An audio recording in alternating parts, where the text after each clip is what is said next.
place to be is living free in Tennessee. Welcome to the Living Free podcast, where we talk about building a life without limits. Today is Wednesday, June 11th, 2025, and this is episode 1047 of Living Free in Tennessee. It's probably episode about 10 of the Living Free podcast.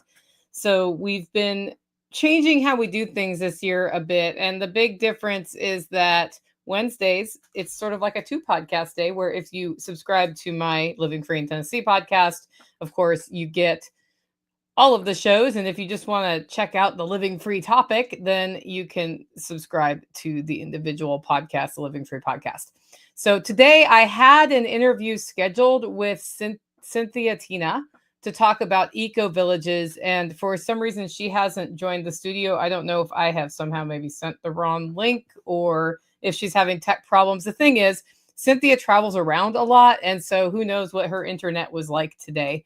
I shot out a message to everybody involved in that, but we're going to run ahead on the topic of building a life without limits today. If she doesn't join us, if she hops on, of course, I'll bring her in.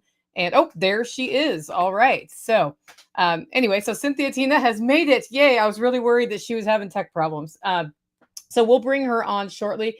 Before I bring that, we start the show, I wanted to talk about our featured event of today's show. And the featured event is the Solstice Gathering at Haven Village, which is about an hour out of Chattanooga in Tennessee. And it's on the 21st, the 20th and 21st, actually. There's some activities on Friday evening, and then Saturday they have tours and demos. I'm actually making cheese down there as a demonstration. I'll be making a Chev cheese because they have plenty of goat milk down at Haven Village right now. So we thought we'd tap into that. If you want to go to that, go to havenvillage.net and use the contact form to reach out to Imani to find out more information. And we have been sharing the meme around with the schedule there, but just ask her how she prefers for you to RSVP to that. Of course, you can rent a cabin or a yurt, I think, if you want to, for during that time, and just stay on site and check out everything they're doing down there. I also want to thank 2 sponsors today. The first sponsor is Hollow Roast Coffee. Hollow Roast roasts everything to order and ships it to your door, so you get the freshest coffee you can. And this week we are launching a coffee pre-buy. So this is me selfishly promoting my own company, right, as a sponsor for my show. My air conditioner punked out at a time when I had just committed all of my extra revenue towards securing our organic Colombian beans. So those arrive in July, which is awesome. And I got 10 bags for the year out of the 29 bags that were left. And that was a significant outlay in capital for my little business. And then my air conditioner broke. And guess what? It's hot in the roasting shack right now in Tennessee. So if you go to hollowroast.com and you click on coffee shop, you'll see the pre-buy. What that is you get a gift certificate for coffee, which it'll email directly to your inbox, and you can start using it to buy coffee right away. And that way you don't have to buy a lot of coffee at once, and you can keep your coffee fresh. And then some of my content creator friends at the different levels of support have been adding freebies. So you'll get some freebies. We've got a whole bunch from Paul Wheaton about the solar dehydrator and a whole bunch of other cool stuff, and more stuff is rolling in. So check that out at hollowroast.com. Our second sponsor of today's show is Above Phone. Above Phone is the way you can keep control of your digital fingerprint online. Why would you want to do that? Well, if you're just using your iPhone, your Android, everything you're doing is being tracked. And, a lot of that motivation is for marketing towards you, but also where is that going and how is it being used? And what examples can we think of in the last 5 years where people's digital fingerprint has landed them in jail? I can think of a couple off the top of my head. What if you had control of what your phone shares with the world? Well, you can check it out at abovephone.com. If you want $50 off, use the coupon code LivingFreeTN. And with that, I'm going to bring Cynthia into the studio. Hello, Cynthia. All right. Hey, Nicole. Hey. Hi, everyone watching. So good to see you. Thank you for having me on. You've got a lot going on. Yes. Especially. Oh, my goodness. Yeah. I was hoping to see you at the Exit and Build Land Summit, but you weren't there, were you? No. It's true. Yeah, it was my first year out of the 5 years they've been doing it that I was not there. I chose instead to prioritize my garden and time here. May is such a busy season in Vermont. We have a very short growing window, and I just wanted to be here to continue to work on the land and building my house as well.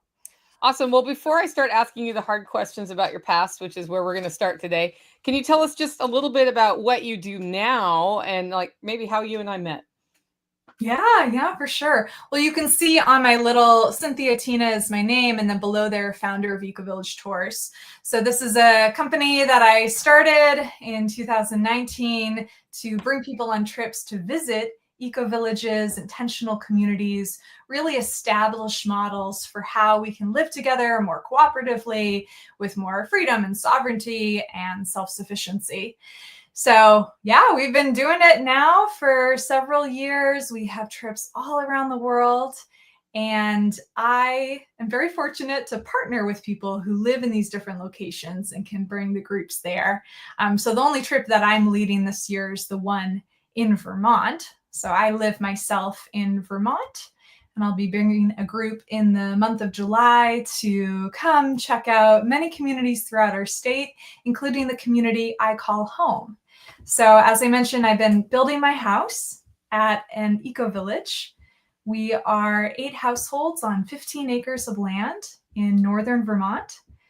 And this is like the dream I get to live. I get to live in community, bring people on trips to community, and also teach and educate about community through my work at Community Finders. So that's the other organization that I am part of and get to do what's called community matchmaking, linking people up with established communities that they can join. Cool. Well, I know we're going to dive into all of that today. And, folks who are watching this today, I'm sure are super interested in what, different communities can bring them. I've met in the last 2 months a lot of people who are looking for the right community for them. And what they're doing is, traveling around, checking out communities, which seems to be like where everybody wants to start. So I'm going to get into some questions about that because we're starting to open up here a little bit more too, but we'll do that towards the end. Let's start with Cynthia. Before Cynthia was doing what is her purpose in life, connecting people with community. Yeah. Like was there a time in your life where you're like, I don't know what I'm going to do? And what were you doing at that time? Yeah. I think we all have that time in our lives. So I did not grow up in an intentional community, probably the furthest thing from just a suburban neighborhood outside of Boston. I went to private Catholic school, and we talked about community as one of our values of our school, but it was just, filled with cliques. And I was at that time a very curious child. And even though I was living in the suburbs, I found access to a little strip of woods, where they have the power lines. And that was my sanctuary all throughout school. And I started a garden in my parents' backyard, and I read lots of books about alternative ways of living. And then as I got a little older, was very fortunate to get to travel to visit some of those places that I read about.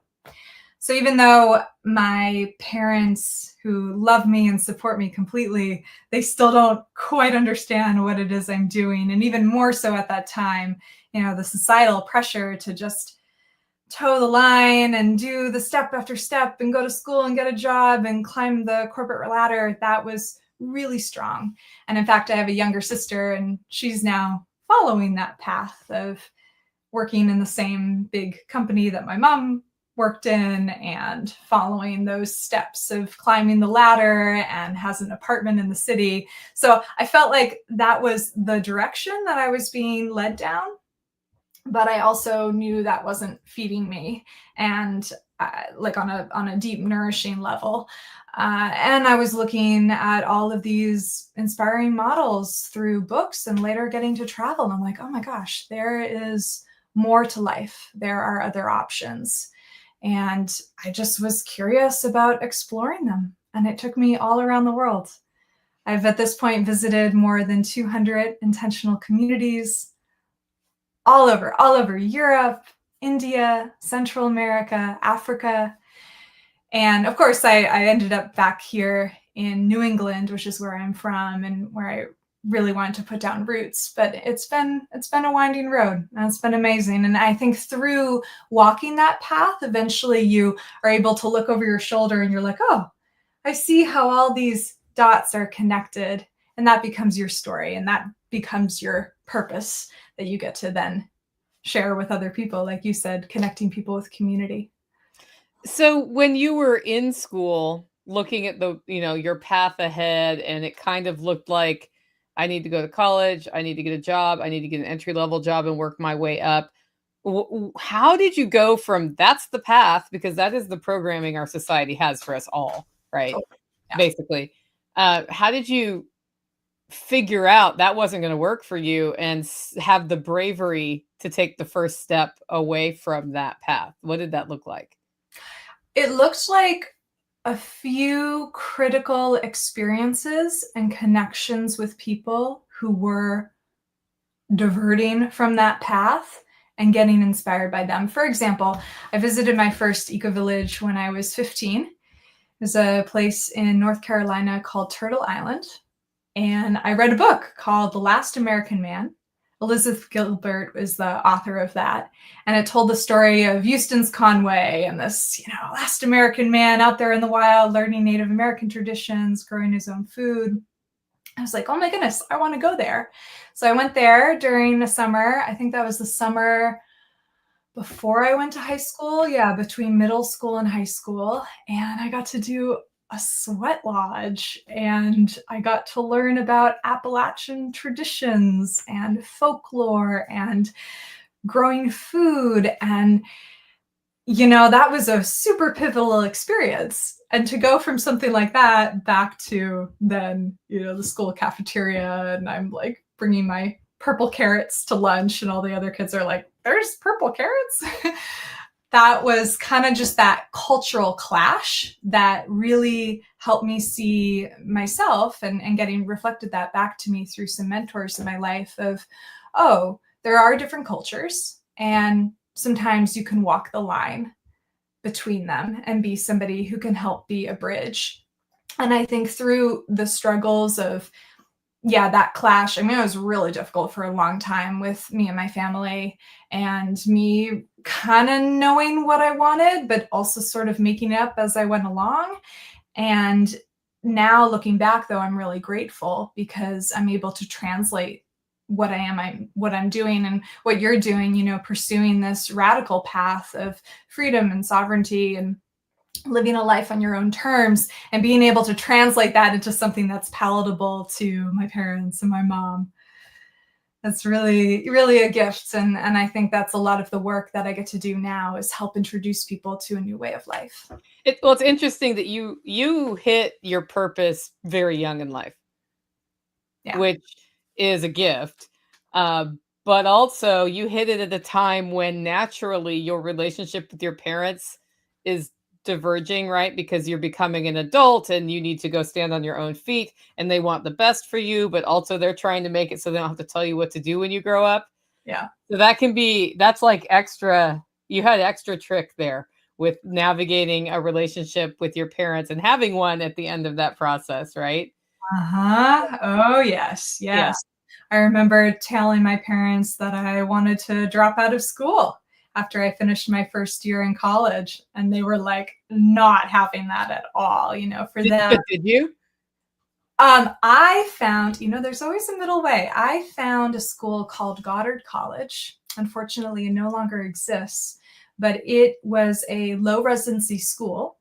So you were able to pursue getting a degree, but I could travel the world, and there were no classes. You kind of created your own curriculum as you went, and you became your teacher, and that was evaluated, but it was fully accredited.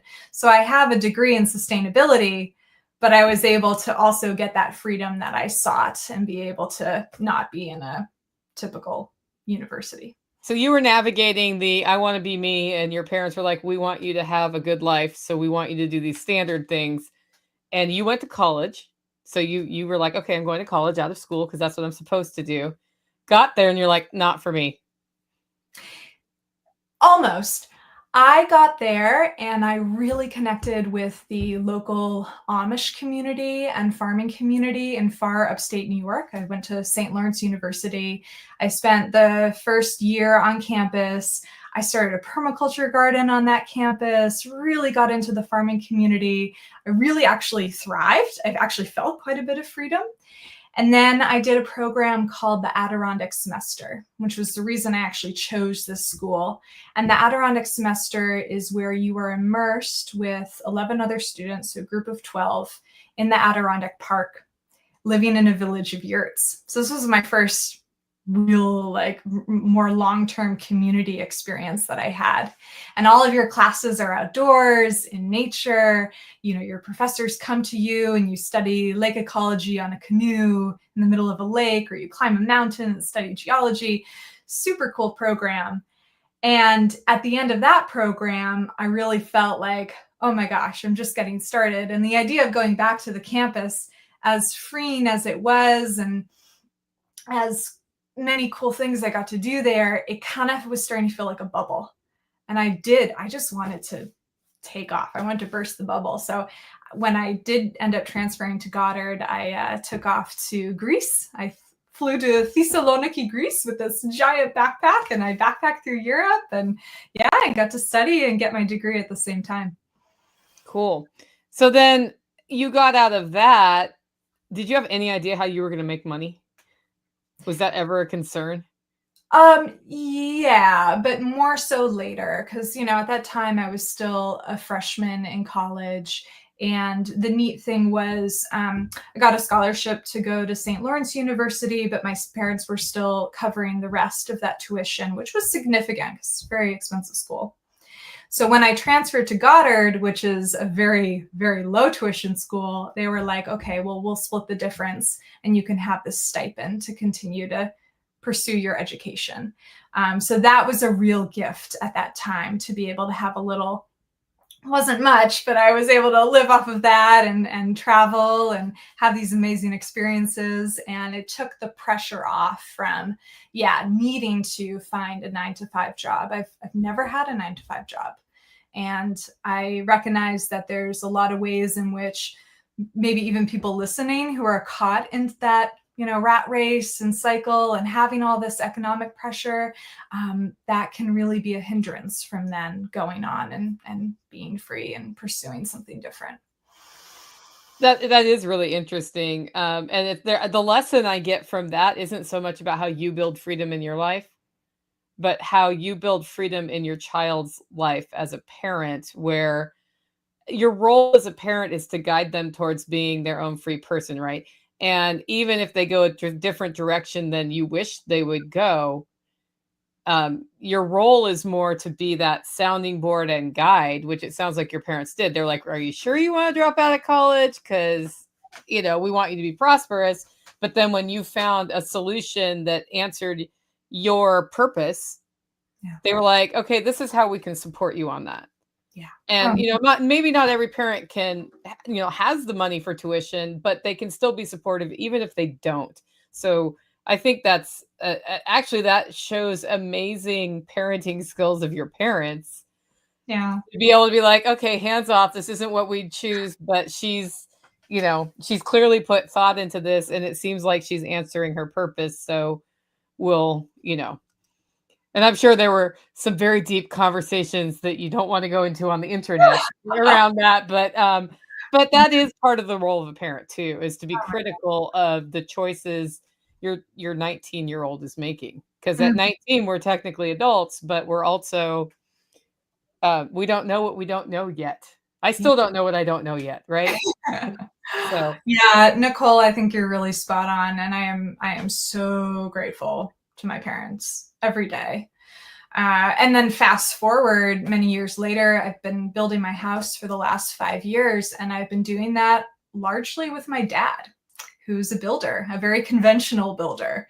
And so it's been this crazy meeting of worlds between his ideology and background and then all the crazy natural building stuff that I wanted to do in my house. So very challenging, of course, not going to get into all the layers of that, but very grateful at the same time. So you went walkabout for how many years before you figured out where you wanted to settle? Oh, well, I had longer stints in different locations. I was in Asheville, North Carolina for a little while. I lived in Slovenia, which is a small country in Europe, for over a year. So I would say about a decade of this more semi-nomadic kind of way.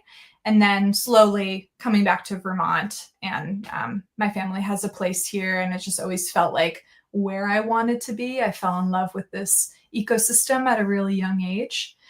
And yeah, and then over 5 years ago now, did a proper community search and found this community because I've had a lifelong dream to build my own house. And this was a community that was already established. They were about 12 years in at that point, and they had a few lots left to buy.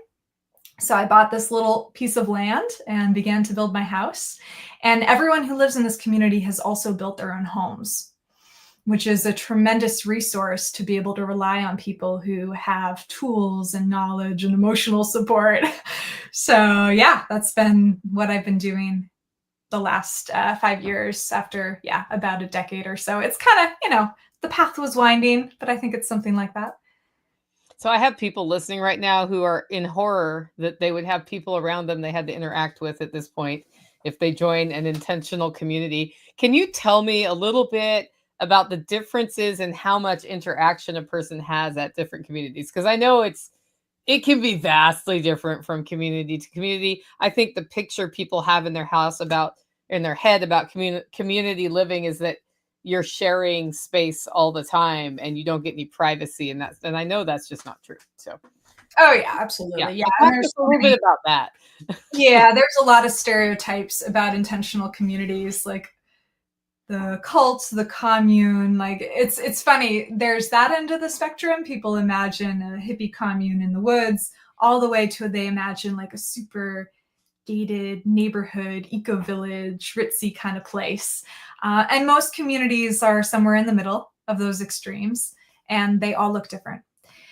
So for example, my community where I live, we have a fair amount of space. I mean, I think if you came to visit, you would just think, oh, it's like a normal neighborhood where we all have front yards and backyards and space among our houses. Our houses all have their own kitchen, bathrooms. And then we have a large section of land that we own communally, and that has a pond and a sauna and our big garden, 2 greenhouses, chickens are there. So that's kind of our shared space that is still some distance up. Oh, and the orchard as well.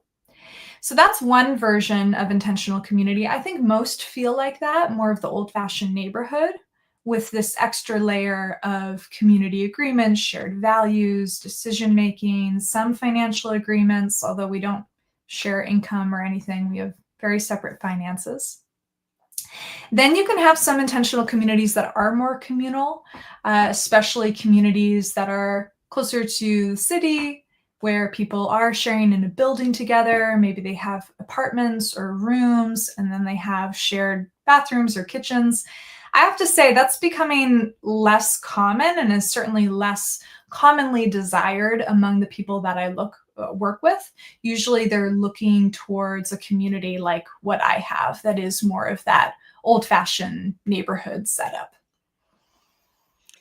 Is the number 8 intentional in your community, or is like what's the total number of families that could be there? We are limited in Vermont by something called Act 250, which is an environmental regulation. And so we have eight households or 8 units on our land because that puts us below the threshold, where if we were above that, there would be a lot more, like scrutiny and bureaucracy. And so we just sort of avoid that. We have larger intentional communities here in Vermont, but they're usually like, they've gone through that process. It's a big process to do. And then they are set up in that way. We're a bit more low key. And we really appreciate being a smaller community. Like we've talked about, what do we want to expand? And we're like, not really. Like maybe we'll help other communities get started in different locations. But the beauty of being 8 households is that we can make decisions way more easy. We can have conversations around the fire, and that's how a lot of things get hashed out. And then when it comes time to have the formal meeting, then it can just happen much more quickly without the need for a lot of organizational structure, which we would need if we were more complex. And the number 8 is kind of funny if you think about, if you go to like a wedding or any big function where you have those round tables, usually there's no more than 8 seats around the table, because that's the maximum number of people that can comfortably carry out a conversation together. So there is a little sociology there. Yeah, well, I'm laughing because Rebecca said a freedom cell, because your freedom cell is your 8 core people, right? Yeah. And that's because that's what you can manage relationship wise, and then you can federate with other ones. But it's just, it was interesting that you boiled down to 8 people. What we're working on here is organized around the number 8 as well. So it's kind of just like the number 8 came to me and I was like, oh, and it makes sense for a lot of reasons. Totally. If you value some privacy, if you're not looking for just communal everything, like, because we have some communities in Tennessee too that are much more communally based than more of what I would call, you're like the neighborhood model with shared space. Yeah. And shared values. Yeah. Exactly. Yeah. How does that add stability and enable your quest for freedom, would you say? How does it add? Being in your, where you are now, how does living in this kind of a communal situation provide you stability and help you, build the life you want to live, which is what I define freedom as, because everybody's life looks different to every person. Yeah. I love that question, because so many ways that I probably just don't even realize. It's such a gift to be able to live in a community where you have my kitten just arrived. He likes to chirp when he comes in the room. To live in a community where you have a sense for who your neighbors are around you. Like most people, when they go to buy a house, they're looking on Zillow, they're working with a real estate agent. They never have the opportunity to go around and shake the hand of their neighbors and get a sense, are these the people I want to live near? Do we share things in common? Could I see myself being friends with these people? Like how even are we going to live in proximity with each other? And so having that level of connection and trust with my neighbors, there's a few different levels. Like on one level, on the joyful level, I get a lot of my needs for social connection met. And you probably know loneliness is a huge problem right now. Even before the COVID times, we had this loneliness crisis in the United States, and just gotten way, way worse. And loneliness has really serious health implications. And it's not saying it's bad to be alone, but if you're feeling lonely on a regular basis, that can really erode your quality of life. So having neighbors around that you can go and socialize with, like if I'm feeling like, I am feeling a little bit too like hunkered down. Like I spend a lot of time in my house, like we all do. I work remotely from home, but having the relief of, I just get to walk up to the garden and I'm bound to see somebody there, or we have sauna nights every now and then, or bonfires or social activities, just gives me this relief, and this very human, very primal need we have for connection is more fulfilled. And then there's the real practical stuff. Like we have chickens here, as I mentioned, and with my work schedule and travel schedule, there's no way I could tend a flock of chickens on my own. But all I have to worry about is every Thursday, and I can delegate if I'm away, is my day to do the chicken chores and water the garden and tend the greenhouses. And that's all I have to worry about. And then all the other days it's taken care of by my neighbors. And if I go on vacation or they go on vacation, we can help and trade. We have a lot of kids in this community, so childcare and providing a good, nourishing life for them. And I don't yet have kids, but I hope to. That's a whole nother layer of practical benefit that gives me a lot of stability in the day to day. So yeah, I could just go on and on with the stories and examples, but it's profound. It's really profound. There's a question in wondering how you find those people that you would willingly live that closely with. Is it family? Do you meet them at conventions, online? So maybe tell us a little bit about what did you have to go through to find this particular community and realize it was a good fit? How did screening those relationships work? Like, how did that go? Fortunately, there are a lot of online directories and online tools to help people find existing communities. Like if a community has openings for new members, they're going to let people know about that. And it could be through local means like local meetups or flyers, but more and more these days, even the most off-grid intentional community has a website or a social media presence. So the first step is doing just a little bit of online research to get a sense of the landscape and what's out there, spending some time doing some inner reflection. What kind of community would I want? Like, how would I know if I found the place where I want to settle down? What are my values? What do I envision for my house? Where in the world would I want to be? So getting a little bit more clarity on those questions and matching that up with what you're finding online, and then going and visiting communities. So for myself, I knew I wanted to be in Vermont. I actually made a little wish list of the different things, like the boxes I would check in my ideal community. And then I compared that with what I found. Now, granted, I'm like already in this space, so I had already traveled and visited a lot of communities. I already had visited a lot of the ones in Vermont, but I found this one, which is called Headwaters Eco Village. And I wrote to them. They're like, okay, we have some openings, come visit. Okay. I went and did a tour. So most communities have a membership process. It's usually like an on-ramp sort of thing. Yeah. Multi-step, come visit, come join a work party, come join a meeting. So that was the process for this. And it took, several visits over the course of several months. And at the end of it, I was like, I think this might be it. And you never know, like 100%, like there is a little bit of just, as one does in life, following the path, doing all the logic you can, but also trusting your intuition. And then the real adventure started. Then you had to build your house. Yeah. That's a whole other thing. It's funny because we get all into natural building and we research it and we're excited about it. And then we start doing it and we're like, wow, that's a lot of work. Yep. That's something that we should talk more about in the natural building world, where it's like, okay, if this is what you want, realize that you're either doing the work or you're paying somebody to do the work, and it's going to cost way more and take way more time than traditional stick and whatever plaster build. I don't know what they call it now, but where you frame in the house and have it up in 2 days.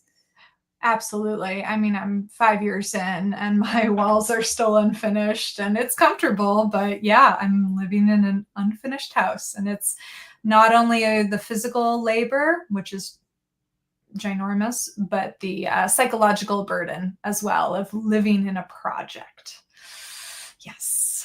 I've been here 18 years and my house still isn't done, and it was here when I moved here. So, oh my gosh. Yeah. I feel your pain.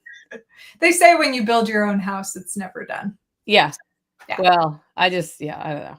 Life changes, things have to be fixed, and then your needs change. And so once you get it done, you're like, but I need another bedroom because I have children or whatever happens.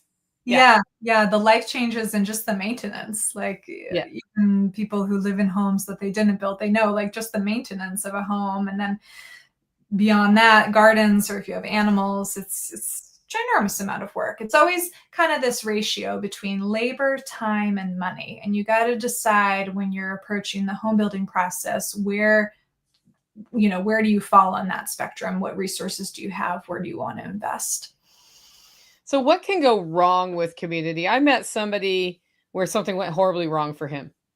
He'd been 20 years in an intentional community, and in 2020 and the following years, what happened that ripped him out of that community is they started requiring community members to have the thing that we're not going to talk about on YouTube because I've already been zoinked once for that. So, and so he basically had to leave.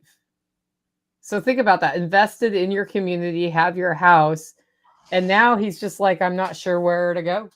I've been 20 years living this way. I like living this way. And any thoughts on how to set things up so stuff like that doesn't happen, or what to do if it does happen? Yeah. I think whether it's COVID or natural disasters or political events, there's a lot of things that just can catch people by surprise. I know a lot of communities where they had never talked about some of the topics that were raised during that very intense period of time where there was a lot of pressure and a lot of tensions and anxieties and stresses, and communities split apart. Communities got tighter together. I mean, it affected communities in really different ways. So there's a certain degree of preparation you can do, but then there's also life that happens and the uncertainties, and probably even more uncertainties in the future. But what you can do is really spend time, as I said before, thinking about your values, what's important to you. And when you're in that membership process, make sure that your agreements are well documented, everything's written down, and you know very clearly not only how you join the community, but also how you leave. What happens with your property, what happens with your equity, like the investment that you make into land and infrastructure. What should happen to your home that you built, let's say, when you pass away, and inheritance and your legacy and children and family. So there's a lot to figure out up front so that you can avoid those kind of crises down the road. And also really making sure that it's like a marriage, right? You don't want to just jump in bed with the first person that you meet. You really want to spend time dating, going through the courtship phase, and mutually saying, yeah, we want to make a commitment to each other. But it happens gradually and over time.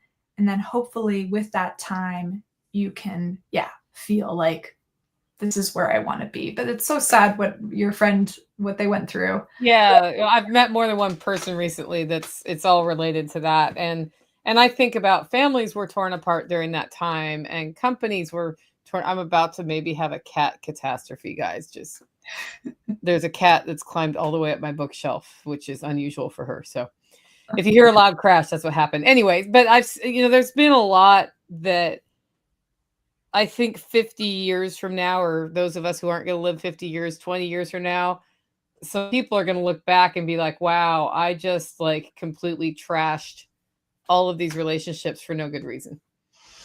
Maybe they think it is a good reason, but at some point, I think a lot of people are going to regret some of the things that happened. And that can be hard, I think, in any situation.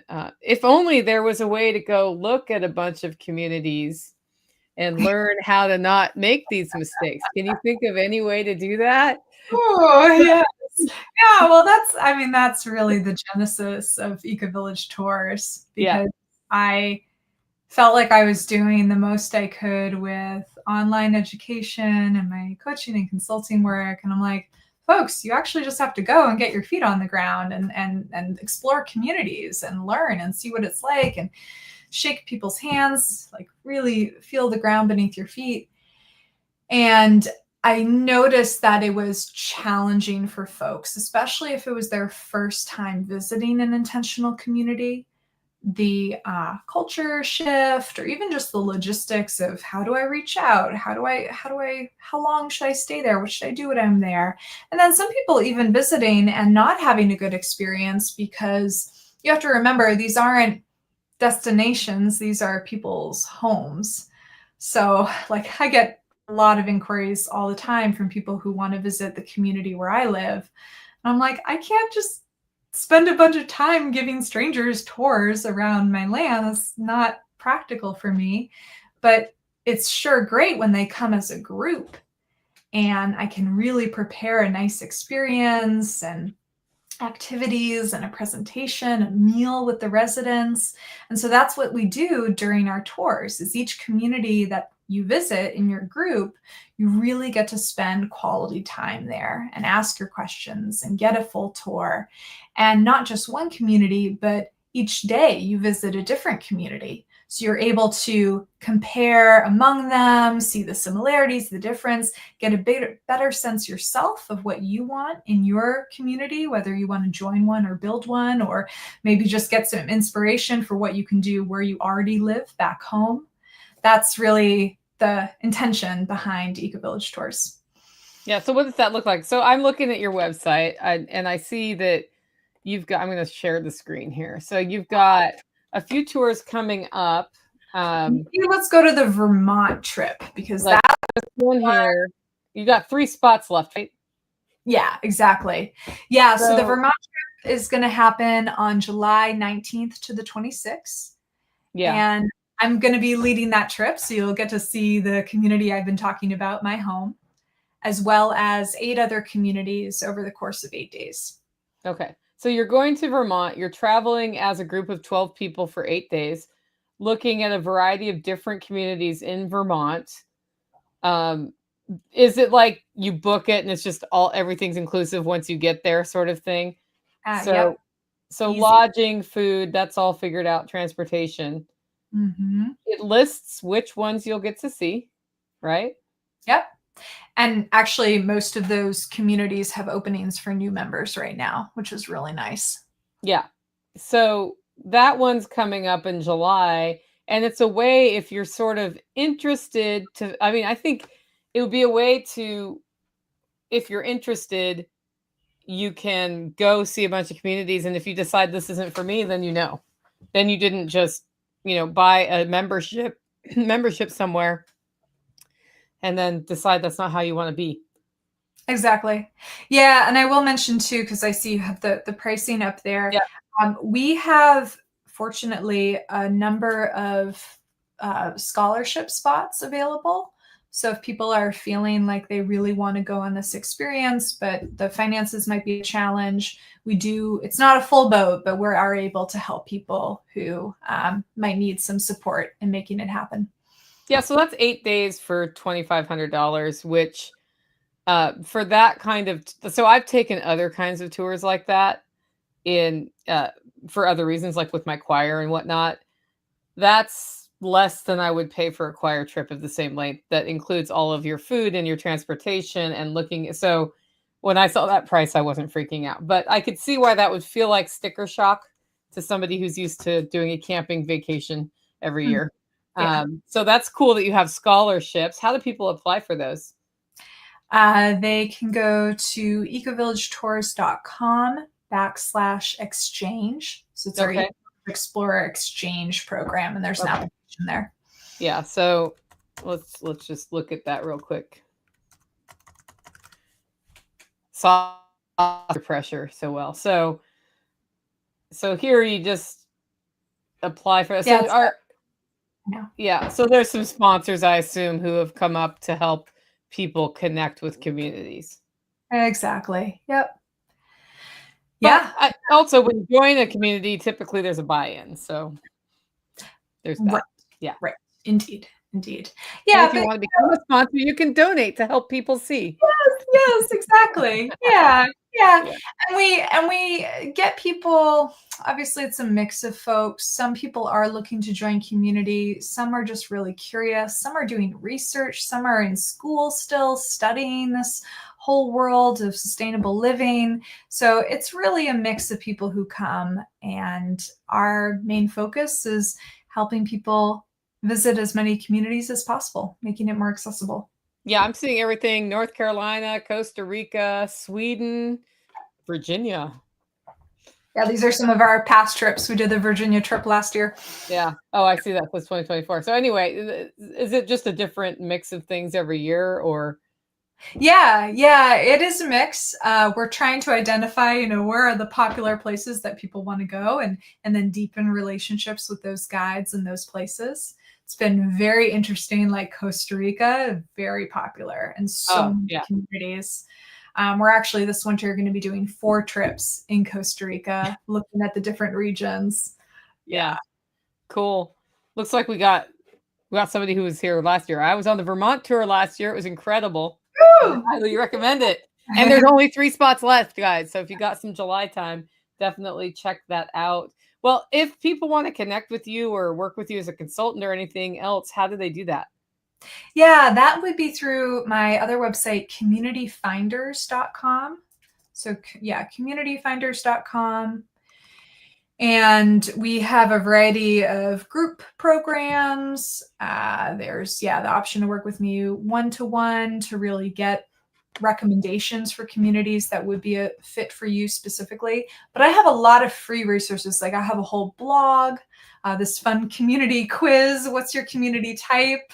Trying to make it engaging and help people learn about the options, because I know it can feel overwhelming at first, like just to even know these places exist and then to realize how many there are and how many different types there are.